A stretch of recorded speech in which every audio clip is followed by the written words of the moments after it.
I'm Jackson Rudolph with Team Paul Mitchell Karate, and this is your speed tip of the month.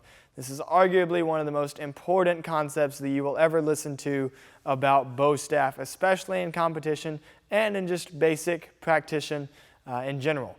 So, you can build speed physically in a lot of ways. You can do speed drills, trying to time yourself, getting faster and faster with each drill. You can do muscle conditioning, trying to make your muscles bigger so that you can push the bow harder and therefore create more speed. Very similar to how sprinters work out their legs a lot so they can push off the ground harder to get more speed. All of that's great, but the biggest hurdle with speed in kids and adults, no matter what the age or skill level is, the biggest barrier in speed is the mental game.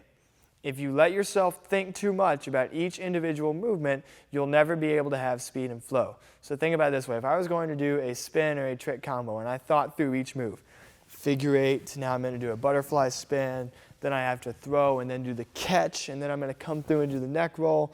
And then if you let your mind do that process, and even I myself, I'm a very analytical thinker. That's how I think.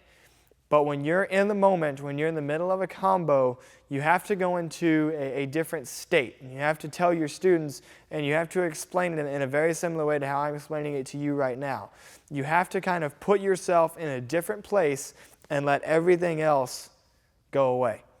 Whether you're running a form at a tournament or whether you're training in the dojo, there's no one else in the room. You're simply there doing your thing, and you're the only thing in the world that matters. Another technique that I'll tell students to use, and a technique that I even sometimes use in high-pressure situations, is I'll try to think about something completely unrelated from what I'm doing. So I'll be going through a spin combo and be like, oh, I wonder what I'm going to have for dinner after this. Who am I going to invite to dinner? I don't like that guy. I won't invite him. I'll invite that person now. You know, like thinking about something completely different from what I'm doing, not to distract myself from the difficult techniques that have to be done, but to simply take the nerves away and to just allow everything to happen.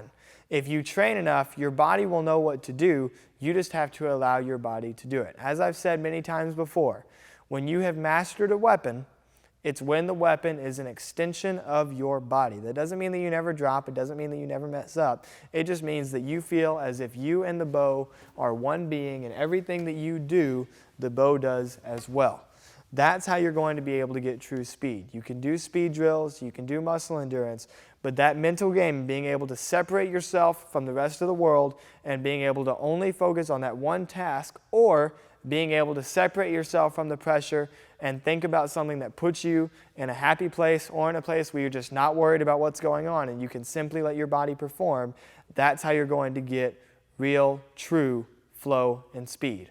I'm Jackson Rudolph, and that is your speed tip of the month.